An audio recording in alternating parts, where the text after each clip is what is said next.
heart, not knowing of whence I am, nor that I am more better than Prospero, master of a full poor cell. I know greater, Father. More to know to never meddle with my thoughts. Time I should inform thee, Father. Lend thy hand. Pluck my magic garment.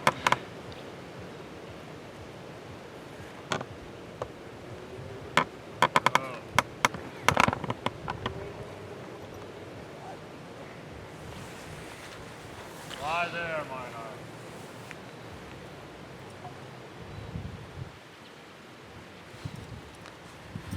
Wipe thou thine eyes.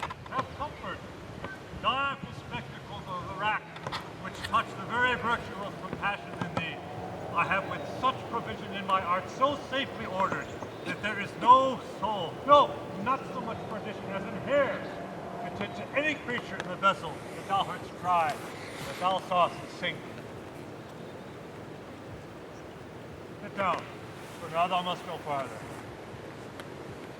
You have often begun to tell me what I am to stop, and left me to a fruitless inquisition, concluding stay, not yet. The hour is now come. The very minute bids the old thine ear. Obey, be attentive. Dost thou remember a time before we came unto this isle? I do not think thou canst. Then thou wast not out 3 years old. 'Tis far off, and rather like a dream than an assurance that my remembrance were. Had I not 4 or 5 women once that tended me? Thou hast, and more. 12 years since, Miranda, 12 years since. Father is the Duke of Milan and the Prince of Power. Sir, are not you my father? Oh, my mother was a piece of virtue, and she said thou wast my daughter. My father was the Duke of Milan, and his only heir, and princess, no worse issued. Oh, the heavens! What foul play had we that we came from thence? Or blessed was we did? Both, my girl. By foul play, as thou sayest, were we heaved thence, but blessedly halt hither. Oh, my heart bleeds to think of the team that I have turned you to this from my remembrance. Please you farther? My brother, and thine uncle, called Antonio, I pray you mark me, that a brother should be so perfidious. He whom next thou of all the world I love, the government I cast upon him, and to my state true stranger, being transported and wrapped in secret studies. My false uncle, dost thou attend me? Sir, most heedfully. My false uncle, having once perfected how to grant suits, how to deny them, how to change them or else reform them to what tune pleased his ear, now that he was the ivy that had hid my princely trunk. Thou attendest not? Oh, good sir, I do. I pray you mark me. I thus neglecting worldly studies, thus neglecting worldly ends, my false brother waked an evil nature, and my trust, like a good parent, even if him beget a confident sans bound, to credit his own lie, he did believe he was indeed the Duke. Hence his ambition growing. Dost thou hear? Your tale, sir, would cure deafness. To have no screen between the part he played and him he played it for, he needs will be absolute villain. Of temporal royalties he now thinks me incapable. Confederate, so great was he for sway with the king of nations. To give him annual tribute, to do him homage, to subject his coronet to his crown, and bend the dukedom yet unbowed, alas, poor Milan, the most ignoble stooping. Oh, the heavens! This king of Naples, being to me an enemy inveterate, hearkens, my brothers, to whereon treacherous army levy, one midnight fated to the purpose, did Antonio open the gates of Milan, and in the dead of darkness, ministers for the purpose, he thence me, my crying self. Alas, for pity!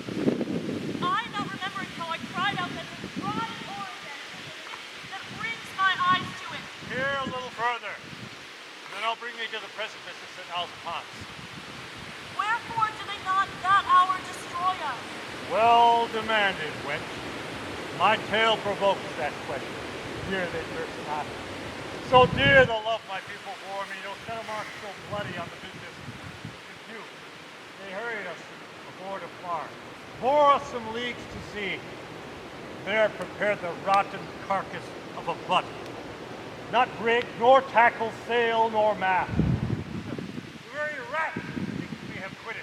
There they hoist us. To cry to the sea that roared to us, the side of the winds, whose pity sighing back again did us some loving wrong. Alas, what trouble was I then?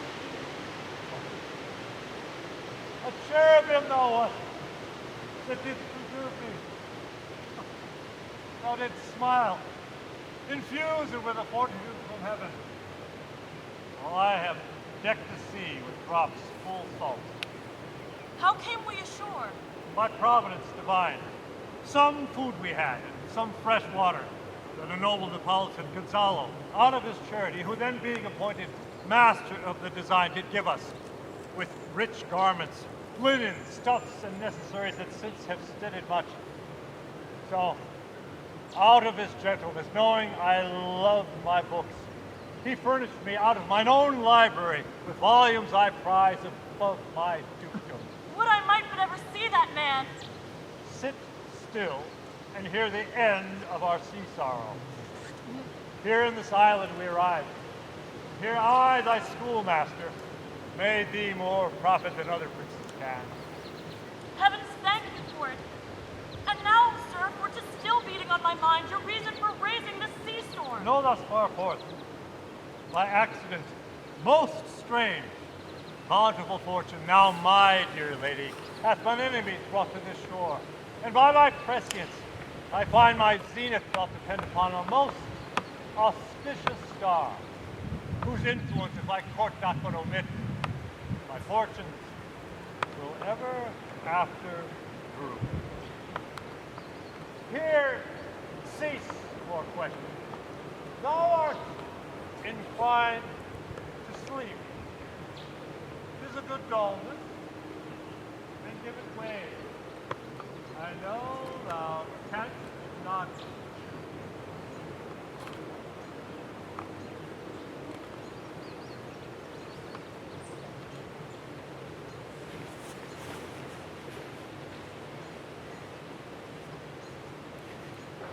Come away, servant.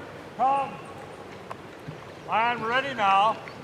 Approach, mine Ariel. Come. Oh, hail! Wait, master! Hail! Hail! Hey! I come to answer thy best pleasure. Be it to fly, To swim, to dive into the fire, To ride on the curled cloud! To thy strong bidding task! Ariel, and all his quality. Hast thou, spirit, performed to point the tempest that I bade thee? To every article! I boarded the king's ship, Now in the beak, now in the waist, the deck. In every cabin I flamed amazement. sometimes I divide and burn in many places. On the top mast, The yards and bowsprit, would I flame distinctly, then meet and join. Jove's lightnings, the precursors of the dreadful thunderclaps, more commentary and sight outrunning were not. the fire and cracks of sulphurous roaring, the most Mighty Neptune seemed to proceed, and make his bold waves tremble.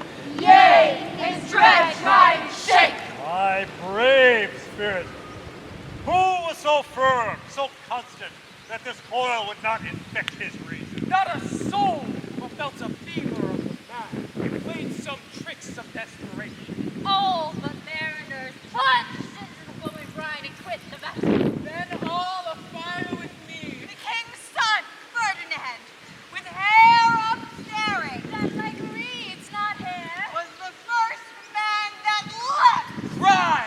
Hell is empty, and all the devils are here. That's my spirit. But was this not nigh shore? Close by, my master. But are they aerial safe? Not a hair perish. On their sustaining faster than before. And as thou badest me, In troops I've dispersed them about the isle. the king's son have I landed by himself, whom I left cooling of the air with sighs in an odd angle of the isle, and sitting his arms in this sad knot. Of the king's ship, the mariners, say how thou hast disposed, and all the rest of the fleet. Safely in harbor is the king's ship. In the deep nook, There she's hid. The mariners all under hatches stowed. who with the charm joined to their suffered labor I have left asleep. And for the rest of the fleet, which I dispersed, We all have met again and are upon the Mediterranean float, bound sadly home for Naples. supposing that they saw the king's ship wrecked. and his great person perish. Ariel, thy charge exactly is performed. But there's more work. What is the time of the day? Past the mid-season. At least 6 glasses. Time tweaks. 9 and now, this last must be spent most preciously. Is there more toil? Since thou dost give me pains, let me remember thee what thou hast promised. Which is not yet performed me. How now, Moody? What is thou canst demand? My liberty! Before the time is out, no more! I prithee remember I have done thee worthy service, told thee no lies, Made thee no mistaking. served without or grudge or grumbling. Thou didst promise to bake me a full year. Dost thou forget from what a torment I did free thee? No. Thou dost, and think it much to tread the ooze of the salt deep, to do me business in the veins of the earth when it is baked with drops. I do not, sir. Malignant thing, thou liest. Hast thou forgot the foul witch Sycorax, who with age and envy was grown into a hoop? Hast thou forgot her? No, sir. Thou hast. Where was she born? Speak, tell me. Sir, in Arbor. Oh, was she so? Once in a month I must recount to thee what thou hast been, for thou forgetst this Dan witch Sycorax. For mischiefs manifold and sorceries terrible to enter human hearing, from Arboretum, thou knowest, was banished. For one thing she did, they would not take her life. Is not this true? Aye, sir. This blue-eyed hag was hither brought with child, and left here by the sailors. Thou, my slave, as thou reportst thyself, was then her servant, and for thou wast a spirit too delicate to act her earthy and abhorred commands, refusing her grand hests. She did confine thee by the help of her more potent ministers, and in her most unmitigable rage into a cloven time, within which rift imprisoned didst thou painfully remain a dozen years, within which space she died, and left thee there, while thou did vent thy groans as fast as mill wheels strike. Then was this island, save for the sun that she did litter here, a freckled whelp, hag-born, not honored with a human shape. Yes, Caliban, her son. No thing, I say so. He that Caliban, that now I keep in service. Thou best knowest what a torment I did find thee in. Thy groans did make wolves howl, and penetrate the breast of ever angry bears. It was a torment to lay upon the Dan which Sycorax could not undo.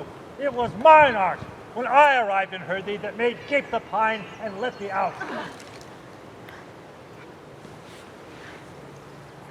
I thank thee, master. If thou more murmurest, I will rend an oak and peg thee in his knotty entrails till thou hast howled away 12 winters. Pardon, master. I will be correspondent to command, And do my spirit gently. Do so, and within 2 days I will discharge thee. That's my noble master. What shall I do? Say what? What shall I Make thyself like a nymph of the sea. Be subject to no sight but mine and thine, invisible to every eyeball else. Go hence with diligence.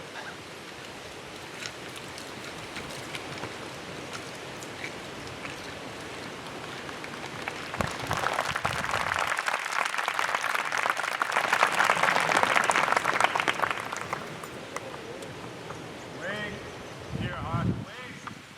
Thou hast slept well. Awake. The strangeness of your story on. Visit Caliban, my slave. Never yields a kind answer. 'Tis a villain, sir, I do not love to look on. But best is we cannot miss him. Just make our fire, pitch in our fuel, serve in offices, and profit us.